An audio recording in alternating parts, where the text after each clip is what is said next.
آج جس خطے کا تذکرہ آپ کے سامنے میں شروع کرنے جا رہا ہوں، اس خطہ اور اس قرۂ ارضی کے متعلق متعدد قرآنی آیات اور متعدد احادیث مصطفیٰ صلی اللہ علیہ وسلم وارد ہوئی ہیں۔ میں جس سرزمین کی شان اور فضیلت کے مناقب بیان کرنے جا رہا ہوں وہ سرزمین شام ہے۔ الحمدللہ اللہ کا قرآن اس زمین کی تعریف بیان کرتا ہے، اور حدیث مصطفیٰ کے اندر بھی کثیر تعداد میں فضیلت اور فضائل آیا ہے۔ شام، فلسطین، بیت المقدس، غزہ، حلب، یہ جو علاقے ہیں شام کے، ان کے اندر پیغمبروں کی یہ جائے پیدائش ہے، پیغمبروں کی زمین ہے اور پیغمبروں کی سرزمین ہے۔ یہ اس کے حوالے سے قرآن کیا کہتا ہے؟ آپ سے سب سے پہلے قرآن کی آیت آپ کے سامنے رکھتا ہوں۔ اللہ تعالیٰ اپنے مقدس کلام کے اندر فرماتے ہیں، سورہ انبیاء آیت نمبر 70-71 میں فرمایا، وَأَرَادُوا بِهِ كَيْدًا فَجَعَلْنَاهُمُ الْأَخْسَرِينَ وَنَجَّيْنَاهُ وَلُوطًا إِلَى الْأَرْضِ الَّتِي بَارَكْنَا فِيهَا لِلْعَالَمِينَ۔ انہوں نے ارادہ کیا ابراہیم پیغمبر علیہ السلام کے ساتھ، یعنی جس وقت حضرت ابراہیم علیہ السلام کو انہوں نے جلانے کا پروگرام بنایا، اور اللہ تعالیٰ فرماتے ہیں کہ ہم نے ان حضرت ابراہیم پیغمبر کو اور ان کے بھتیجے لوط کو، دونوں پیغمبروں کو ہم نے وہاں سے ان کے مکر و فریب سے جو ہے ہم نے ان کو بچایا، اور ان کے مکر و فریب اس دجل کو ہم نے ناکام کیا، اور فرمایا کہ وَنَجَّيْنَاهُ وَلُوطًا، ہم نے پیغمبر ابراہیم اور لوط کو علیہ السلام کو ہم نے نجات دی، ہم نے ان دونوں کو نجات دی اور پہنچا دیا ان کو اِلَى الْأَرْضِ الَّتِي بَارَكْنَا فِيهَا لِلْعَالَمِينَ، اس سرزمین میں جس میں برکت ہے۔ اور اس سرزمین سے کیا مراد ہے؟ امام جریر الطبری رحمۃ اللہ علیہ فرماتے ہیں اس بابرکت زمین سے مراد سرزمین شام ہے، اور تمام اہل علم کے اس بات کے اوپر اتفاق ہے کہ جب حضرت ابراہیم پیغمبر علیہ السلام کو عراق سے شام کی طرف ہجرت کا جب حکم آیا تو جہاں باقی زندگی کے ایام آپ نے گزارے تو وہ سرزمین شام تھی۔ تو اس زمین کو اللہ تعالیٰ نے کیا فرمایا کہ بارکنا فیہا، ہم نے اس میں برکت ڈالی ہے۔ تو شام کی سرزمین برکتوں والی زمین ہے۔ حافظ ابن کثیر رحمہ اللہ فرماتے ہیں، قُلْنَا يَا نَارُ كُونِي بَرْدًا وَسَلَامًا عَلَىٰ إِبْرَاهِيمَ، جب اللہ نے حضرت ابراہیم علیہ السلام کو نجات دی، وہ ہجرت کر کے شام چلے گئے، تو وہ بھی فرماتے ہیں کہ اس آیت سے مراد جو وہاں ہجرت کر کے گئے وہ شام کی طرف گئے تھے۔ اور اسی طرح قرآن کے اندر ہے کہ وَلِسُلَيْمَانَ الرِّيحَ عَاصِفَةً تَجْرِي بِأَمْرِهِ إِلَى الْأَرْضِ الَّتِي بَارَكْنَا فِيهَا لِلْعَالَمِينَ، حضرت سلیمان پیغمبر علیہ السلام کا تخت تھا، وہ تخت لے کر اڑتے، جو مہینوں کا سفر ہوتا وہ صبح سے شام تک کر لیتے۔ تو اس آیت کے اندر جو برکت کا لفظ ہے، برکت سے اس کے بارے میں امام جریر الطبری رحمۃ اللہ علیہ فرماتے ہیں، بابرکت سرزمین سے مراد شام کی سرزمین ہے جو ان کے تخت کو لے کر چلتی تھی، وہ اس میں پھرتے اللہ کے اذن اور اللہ کے حکم سے۔ تو اس آیت سے معلوم ہوا کہ بابرکت زمین سے مراد شام کی سرزمین ہے۔ اور تیسری قرآن کی آیت ملاحظہ فرمائیں، یا قوم ادخلوا الارض المقدسۃ التی کتب اللہ لکم، سورہ المائدہ ہے، اے میری قوم مقدس زمین میں داخل ہو جاؤ۔ موسیٰ پیغمبر علیہ السلام فرماتے ہیں مقدس زمین میں داخل ہو جاؤ، اللہ نے تمہارے نام جو لکھ دی ہے۔ اور اس مقدس سرزمین سے کیا مراد ہے؟ اس سرزمین سے مراد فلسطین، بیت المقدس ہے۔ حضرت موسیٰ علیہ السلام نے قوم کو داخل ہونے کا یہاں حکم دیا۔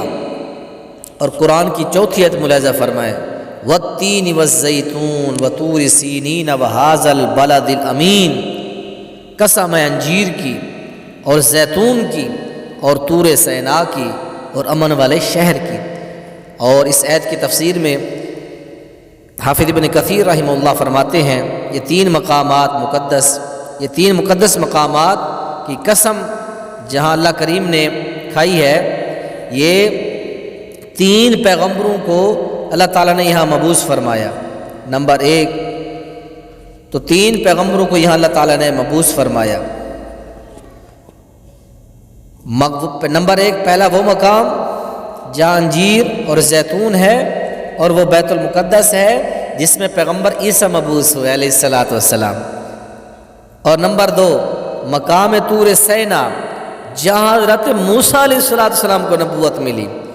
تو تیسرا مقام مکہ مکرمہ جہاں محمد الرسول اللہ صلی اللہ علیہ وسلم کو اللہ تعالیٰ نے بھیجا.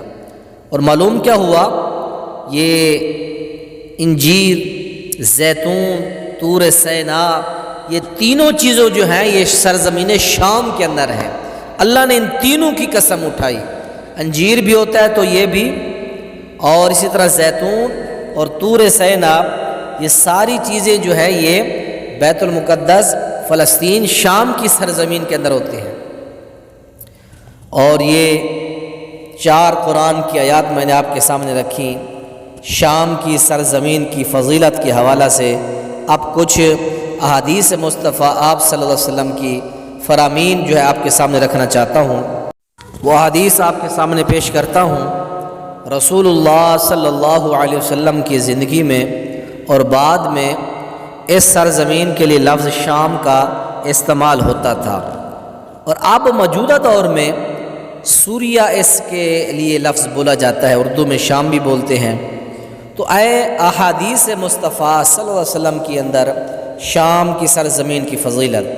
پہلی حدیث اہل شام کے لیے پہلی فضیلت یہ ہے، پیارے پیغمبر جناب محمد الرسول اللہ صلی اللہ علیہ وسلم نے فرمایا شام پر فرشتوں کی نگرانی ہوتی ہے. سبحان اللہ، شام کی سرزمین پر فرشتوں کی نگرانی ہوتی ہے. قال رسول اللہ صلی اللہ علیہ وسلم طوبی للشام، طوبی للشام، آپ نے فرمایا خوشخبری ہے شام کے لیے. فقلنا لأی ذلک یا رسول اللہ، ہم نے کہا یا رسول اللہ کیوں، کیا وجہ ہے شام کے لیے خوشخبری ہے؟ تو آپ نے فرمایا لأن ملائکۃ الرحمن باسطۃ اجنحتها علیہا. جامع ترمذی اور امام البانی رحمہ اللہ نے اس حدیث کو صحیح کا حکم لگایا ہے. فرمایا خوشخبری اس لیے ہے کہ شام پر اللہ کے فرشتوں نے اپنے پر پھیلا رکھے ہیں. سبحان اللہ.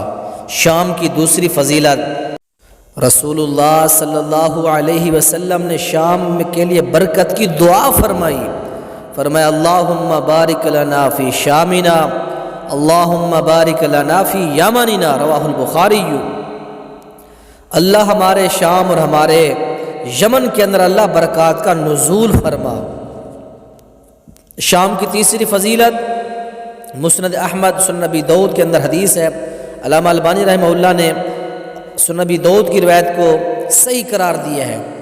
صحابی رسول حضرت عبداللہ بن حوالۃ الازدی رحمہ اللہ رضی اللہ تعالی عنہ روایت فرماتے کہ رسول اللہ صلی اللہ علیہ وسلم نے فرمایا ان قریب تم 3 یا کئی فوجوں میں تقسیم ہو جاؤ گے. ایک فوج شام میں ہوگی، دوسری فوج عراق میں ہوگی، تیسری فوج یمن میں ہوگی. حضرت عبداللہ رضی اللہ تعالیٰ عنہ کھڑے ہو گئے اور کہا اللہ کے رسول ان تینوں فوجوں میں سے میرے لیے کوئی منتخب کر دو. تو آپ نے فرمایا علیکم بالشام، تم شام کی فوج کے ساتھ رہنا. سبحان اللہ. پیارے پیغمبر جناب محمد الرسول اللہ صلی اللہ علیہ وسلم اہل شام کی حفاظت میں یہ پیارے پیغمبر علیہ السلام نے فرمایا کہ لوگوں شام کی فوجوں کو، شام کے دستوں کو، شام کے لشکروں کو تم لوگوں نے جو ہے لازم پکڑنا ہے اور انہی کے اندر رہنا ہے. آپ صلی اللہ علیہ وسلم نے فرمایا شام اللہ کی پسندیدہ زمین ہے، اور آپ نے یہ بھی فرمایا اللہ نے مجھے شام اور اہل شام کی ضمانت دی ہے. سبحان اللہ. شام کی چوتھی فضیلت اور چوتھی حدیث ملاحظہ فرمائیں. فرمایا کہ قیامت اس وقت تک قائم نہیں ہوگی، نہیں آئے گی جب تک شام کے برے لوگ عراق میں نہ چلے جائیں اور عراق کے اچھے لوگ جو ہیں وہ شام میں نہ منتقل ہو جائیں. فرمایا لا تقوم الساعۃ حتی یتحول خیار اہل العراق الى الشام ویتحول شرار اہل الشام الى العراق. یہ حدیث مسند احمد کے اندر اسنادہ حسن درجے کی روایت ہے. شام کی پانچویں فضیلت ملاحظہ فرمائیں، شام کے ذریعے اللہ دین کی نصرت فرمائیں گے۔ سنن ابن ماجہ کے اندر یہ حدیث ہے، وصححہ البانی، علامہ البانی رحمہ اللہ نے اس حدیث پر صحیح کا حکم لگایا ہے، فرمایا اذا وقعت الملاحم بعث اللہ من دمشق بعثا من الموالی ہم اکرم العرب فرسا واجودہ صلاحا یؤید اللہ بہم الدین۔ فرمایا کہ بڑی بڑی جنگیں واقع ہوں گی، اللہ دمشق سے موالی کے ایک گروہ کو مبعوث کرے گا، بھیجے گا، جو عربوں سے بہتر گھوڑ سوار ہوں گے، اچھا اسلحہ رکھنے والے ہوں گے، اللہ ان کے ذریعے دین کی نصرت اور مدد کروائے گا، اہل شام کے ذریعے دین کی نصرت اور مدد ہوگی۔ سنن ابن ماجہ کے اندر روایت موجود ہے۔ شام کی فضیلت میں پانچویں حدیث ملاحظہ فرمایا کہ شام ایمان والوں کی آخری پناہ گاہ ہے۔ پیارے پیغمبر نے فرمایا ستخرج نار من حضرموت او من نحو بحر حضرموت۔ پیارے پیغمبر جناب محمد رسول اللہ صلی اللہ علیہ وسلم نے فرمایا کہ ایک آگ نکلے گی حضرموت سے یا اس کے سمندر سے، قیامت سے پہلے نکلے گی، قبل یوم القیامت، یوم القیامت تحشر الناس، اور وہ آگ لوگوں کو اکٹھا کرے گی۔ صحابہ کرام نے کہا ہم کو کیا حکم ہے؟ تو آپ صلی اللہ علیہ وسلم نے فرمایا شام میں منتقل ہو جانا، یا شام میں مستقل امامت جو ہے تم نے اقامت اختیار کرنی ہے، شام کے اندر تم لوگوں نے رہنا ہے، شام کے میدان میں لوگوں کو جمع کیا جائے گا۔ یہ جامع ترمذی کے اندر صحیح درجے کی حدیث ہے، اور مسند احمد کے اندر بھی یہ حدیث آتی ہے۔ علامہ البانی رحمہ اللہ نے فرمایا اس کی جو سند ہے یہ امام احمد بن حنبل رحمہ اللہ کے نزدیک علی شرط شیخین، امام بخاری اور امام مسلم رحمہ اللہ کی شرط پر یہ حدیث ہے، یہ روایت اور سند ہے۔ تو میرے بھائیوں، یہ 6 حدیثیں اگر کسی زمین کی فضیلت میں ہے تو وہ سرزمین شام ہے، وہ سرزمین حلب ہے، وہ سرزمین غزہ ہے، وہ سرزمین فلسطین اور بیت المقدس و فلسطین کی زمین ہے۔ آج جس زمین کو ظالموں نے، بشار الاسد نے اور دوسرے دشمن عناصر نے جس زمین کی خوبصورتی کو اور جس زمین کی قد و قامت کو مسمار کر کے وہاں کے ہزاروں لاکھوں کی تعداد میں معصوموں کو، عورتوں کو، بچوں کو، بوڑھوں کو جو ہے بے دردی سے شہید کیا، یہ اس زمین کی میں آپ کے سامنے فضیلت بیان کر رہا ہوں۔ اور مسجد اقصی مسلمانوں کا قبلہ اول ہے۔ رسول اللہ صلی اللہ علیہ وسلم 16 یا 17 ماہ بیت المقدس کی طرف منہ کر کے نماز آپ ادا کرتے رہے۔ مسجد اقصی انبیاء کی جو ہے اجتماع گاہ ہے۔ رسول اللہ صلی اللہ علیہ وسلم نے فرمایا کہ میں نے خود کو اقصی میں انبیاء کی ایک جماعت میں نے دیکھا، مسلم شریف کے اندر حدیث ہے۔ اور مسجد اقصی میں نماز پڑھنے کا یہ فائدہ ہے کہ اس سے گناہ مٹ جاتے ہیں۔ حضرت سلیمان رضی اللہ تعالیٰ عنہ نے دعا کی اللہ سے، جو اس مسجد میں آئے صرف نماز پڑھنے کے لیے آئے تو اسے گناہوں سے ایسے صاف کر جیسے ماں کے پیٹ سے نکالا گیا کوئی بچہ ہوتا ہے گناہوں سے صاف۔ تو حضرت سلیمان پیغمبر علیہ السلام نے پیغمبر علیہ السلام نے دعا کی، اللہ جو بندہ اس مسجد میں صرف نماز کی غرض سے آئے اللہ اس کے ایسے گناہ دھو دے جس طرح گناہوں سے پاک صاف دھلا بچہ ماں کے پیٹ سے نکلتا ہے۔ یہ سنن نسائی کے اندر پیارے پیغمبر جناب محمد رسول اللہ صلی اللہ علیہ وسلم کا فرمان ذیشان موجود ہے۔ تو اللہ تعالیٰ سے دعا ہے اللہ تعالیٰ ہمیں اس سرزمین کے جو فضائل ہیں ان فضائل کو یاد رکھنے کی توفیق نصیب فرمائے، اور ان فضائل کو سن کر آگے لوگوں تک بھی یہ فضائل پہنچانے چاہیے۔ اللہ تعالیٰ ہمیں ہر قسم کے ظلم و ستم سے محفوظ فرمائے۔ قوم یہود جو ایک مغبوض ترین قوم ہے، جس کے بارے میں اللہ قرآن میں فرماتے ہیں غیر المغضوب علیہم ولا الضالین، اور یہ وہ قوم ہے جس کے اوپر اللہ کی لعنت کی گئی ہے، جن کے دل پردے میں ہیں، قالوا قلوبنا غلف بل لعنہم اللہ بکفرہم فلا یؤمنون الا قلیلا، اور کہیں فرمایا لہم فی الدنیا خزی ولہم فی الآخرہ وعذاب عظیم۔ المائدہ، یہود قوم کے لیے رسوائی ہے دنیا اور آخرت میں عذاب عظیم ہے ان بدبختوں کے لیے۔ اور ان کے بارے میں فرمایا کہ یہود جو ہے قست قلوبکم من بعد ذالک، یہودیوں کے جو دل ہیں پتھروں سے بھی زیادہ سخت ہیں۔ تو اس لیے میرے بھائیوں، ان بدبختوں نے ہمارے اس قبلہ اول کے اوپر حملہ کیا، ہمارے قبلہ اول کی جو ہے حرمت کو پامال کیا۔ اللہ بشار الاسد اور اس طرح کے جو ملتے جلتے ہم خیال، ان کے ہم نوالا ہم پیالہ ہیں، اللہ ان بدبختوں کو کیفر کردار تک پہنچائے۔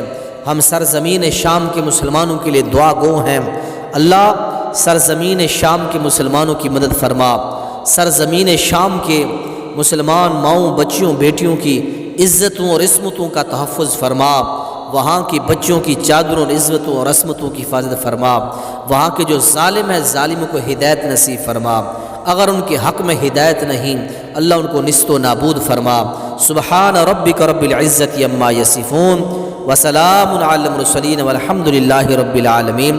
اوکاش اسلامک میڈیا کو سبسکرائب کریں، لائک اور شیئر کریں، اور اس بیان کو آگے لوگوں تک بھی پہنچائیں۔